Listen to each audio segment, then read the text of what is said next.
마가복음 10장 32절에서 45절 말씀까지 보도록 하겠습니다. 예루살렘으로 올라가는 길에 예수께서 그들 앞서 서서 가시는데 그들이 놀라고 따르는 자들은 두려워하더라. 이에 다시 12 제자를 데리시고 자기가 당할 일을 말씀하여 이르시되 보라, 우리가 예루살렘에 올라가노니 인자가 대제사장들과 서기관들에게 넘겨지매 그들이 죽이기로 결의하고 이방인들에게 넘겨주겠고 그들은 능욕하여 침뱉으며 채찍질하고 죽일 것이나 그는 3일 만에 살아나리라 하시니라. 세베대의 아들 야고보와 요한이 주께 나와 여짜오되 선생님이여, 무엇이든지 우리가 구하는 바를 우리에게 하여 주시기를 원하나이다. 이르시되 너희에게 무엇을 하여 주기를 원하느냐? 여짜오되 주의 영광 중에서 우리를 하나는 주의 우편에 하나는 좌편에 앉게 하여 주옵소서. 예수께서 이르시되 너희는 너희가 구하는 것을 알지 못하는도다. 내가 마시는 잔을 너희가 마실 수 있으며 내가 받는 세례를 너희가 받을 수 있느냐? 그들이 말하되 할 수 있나이다. 예수께서 이르시되 너희는 내가 마시는 잔을 마시며 내가 받는 세례를 받으려니와 내 좌우편에 앉는 것은 내가 줄 것이 아니라 누구를 위하여 준비되었든지 그들이 얻을 것이니라. 이 열제자가 듣고 야고보와 요한에 대하여 화를 내거늘 예수께서 불러다가 이르시되 이방인의 집권자들이 그들을 임의로 주관하고 그 고관들이 그들에게 권세를 부리는 줄을 너희가 알거니와 너희 중에는 그렇지 않을지니 너희 중에 누구든지 크고자 하는 자는 너희를 섬기는 자가 되고 너희 중에 누구든지 으뜸이 되고자 하는 자는 모든 사람의 종이 되어야 하리라. 인자가 온 것은 섬김을 받으려 함이 아니라 도리어 섬기려 하고 자기 목숨을 많은 사람의 대속물로 주려 함이니라. 아멘. 오늘 이 말씀을 가지고 무엇을 위해 올라가고 계십니까? 무엇을 위해 올라가고 계십니까? 라는 제목으로 같이 은혜를 나누기를 원합니다. 사람은 생각보다 빨리 깨닫지 못합니다. 그래서 반복적인 교육이 필요하죠. 그래도 잘 깨어지지 않고 잘 깨닫지 못하는 것이 우리의 마음입니다.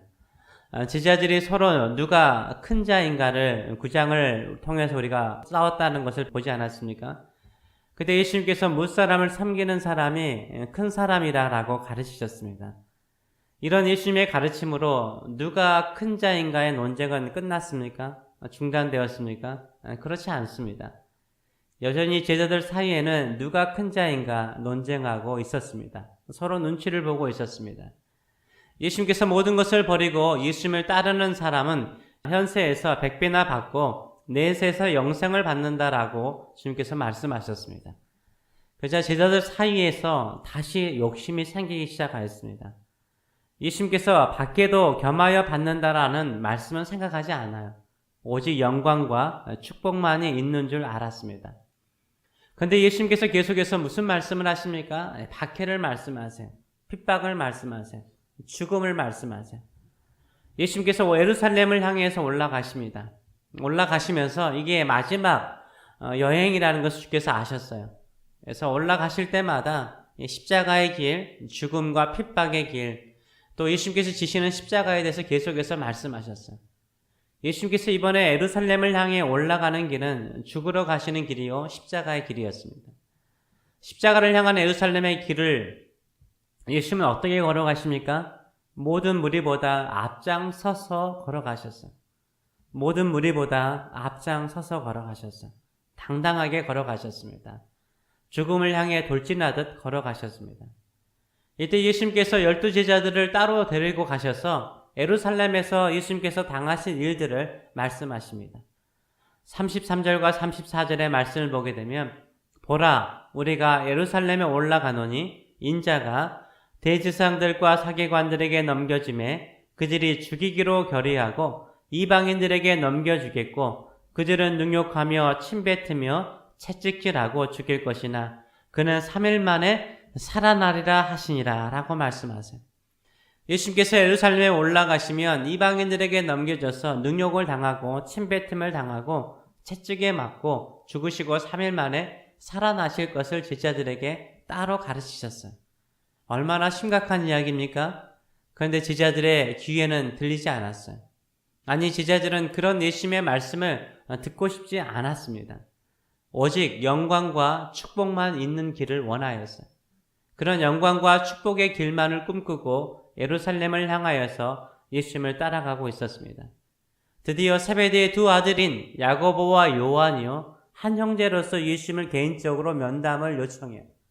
그리고 만나서 예수님께 무엇을 요구합니까? 37절의 말씀을 보게 되면 여짜오되 주의 영광 중에 우리를 하나는 주의 우편에 하나는 좌편에 앉게 하여 주옵소서라고 간구합니다. 두 제자가 볼 때에 예수님 안에는 무엇이 있다라고 생각한 것입니까? 영광과 권세만 있다라고 생각을 했어요. 그래서 주의 영광 중에 자신들을 예수님의 좌우편에 앉게 해달라, 권세 있는 자리에 앉게 해달라라고 요청을 합니다. 예수님은 분명히 그 앞구절에서 뭐라고 말씀하세요? 죽음과 고난을 말씀하셨는데 그들의 귀에는 그것이 들리지 않는 거예요. 오직 영광과 권세만 있다라고 생각을 하였습니다.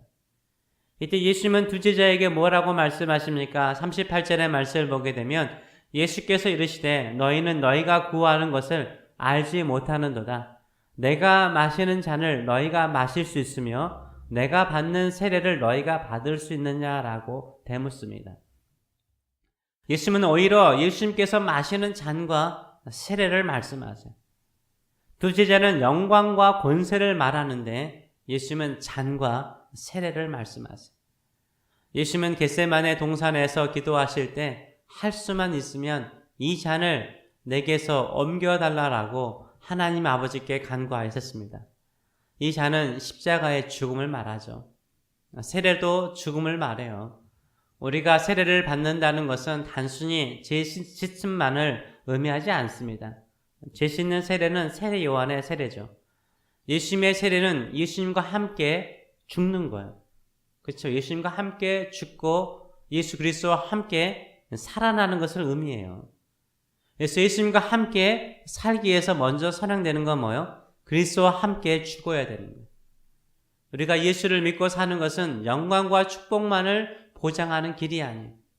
거기에는 잔도 있고 세례도 있는 거예요. 고난도 있고 죽음도 있는 거예요.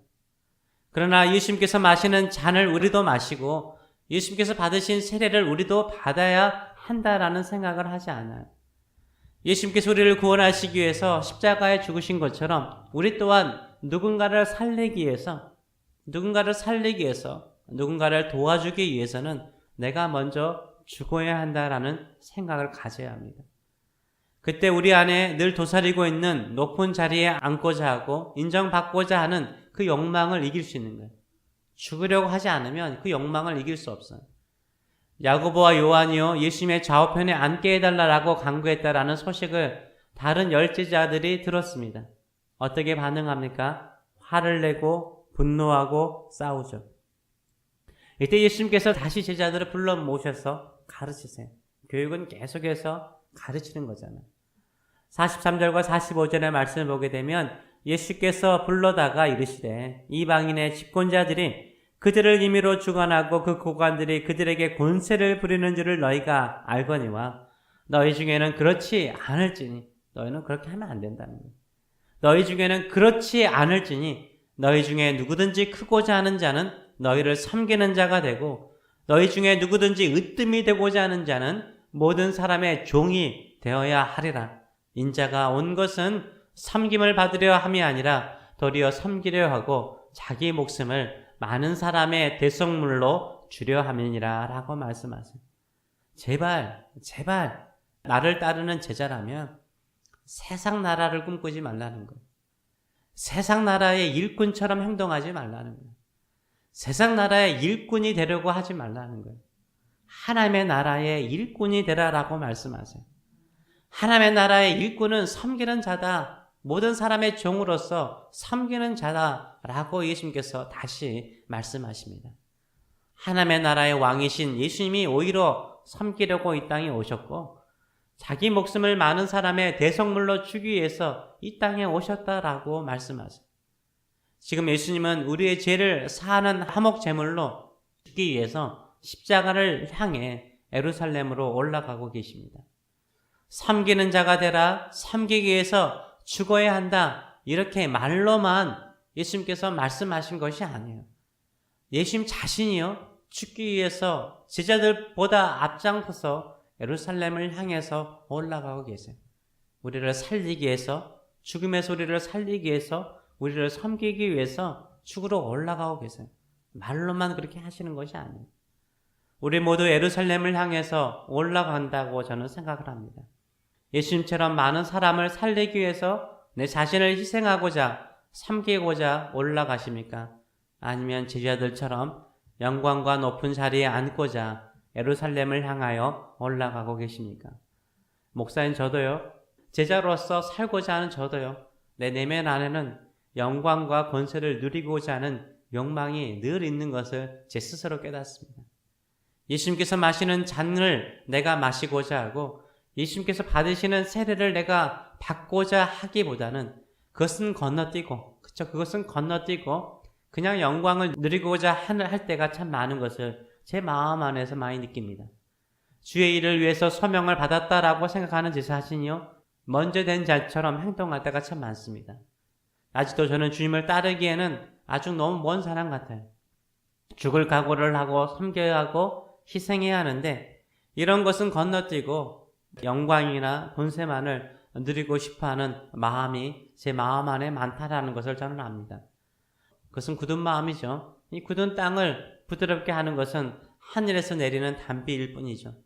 제 마음을 부드럽게 할 수 있는 것은, 주님을 온전히 섬길 수 있는 그 능력은 하늘에서 내리는 은혜의 단비인 줄 믿습니다. 다시 한번 예수 그리스도의 십자가를 통해서 우리에게 주어진 은혜를 생각하면서 무엇을 위해서 예수님을 따르고 있는지 생각해 보시는 저 여러분 되시길 축원합니다. 예수님처럼 섬기고자 하는지, 예수님처럼 많은 사람을 살리기 위해서 죽고자 하는지, 아니면 제자들처럼 여전히 영광과 축복만을 얻고자 하는지, 아니면 주의 나라를 위해서 크게 쓰임받는 사람들을 시기 질투하며 험담하고 있는지, 내 굳은 마음이 있다면 주의 은혜의 단비로 부드럽게 해달라고 기도하시면서 주의 십자가를 깊이 묵상하시는 저 여러분 되시길 축원합니다. 제자들은 이렇게 보면 솔직히 자격 미달이죠. 자격 미달이죠. 이런 자격 미달의 제자들을 예수님은 끝까지 포기하지 않고 사랑하시고 꿈을 가지셨습니다. 오늘도 자격 미달인 우리를요, 우리 주님께서 끝까지 포기하지 않고 사랑하시고 꿈을 가지고 계십니다. 이런 주님의 사랑과 은혜를 알기에 오늘도 조금만 더 주님을 섬기고 주님을 위해서 살기를 원하는 하루가 되시는 저 여러분 되시길 축원합니다. 그러면서 주님께서 기뻐하시고 주님을 온전히 따라가는 주의 제자다운 삶으로 주께 영광을 돌리는 하나님의 나라의 일꾼이 되시길 축원합니다. 기도하겠습니다. 살아계신 하나님 아버지, 우리가 세상 나라의 꿈을 가지고 살지 않게 하여 주시고 세상 나라의 일꾼처럼 행동하지 않게 하여 주시옵소서. 우리는 예수 그리스도의 십자가의 은혜로 말미암아 하나님의 나라에 속한 자가 되었습니다. 하늘에서 하나님의 뜻이 이루어지는 것처럼 이 땅에도 하나님의 뜻이 이루어지기 위해서 하나님의 나라를 위해서 우리가 이 땅에 사는 줄 믿습니다. 그러기에 주님처럼 주께서 마시는 잔을 마시고 주께서 받으신 세례를 받으면서 어디에서 무슨 일을 하든지 주의 십자가를 생각하며 주님을 온전히 따르는 주의 나라의 일꾼으로 살게 하여 주시옵소서. 모든 것을 감사드리며 예수님의 이름으로 기도합나이다. 아멘.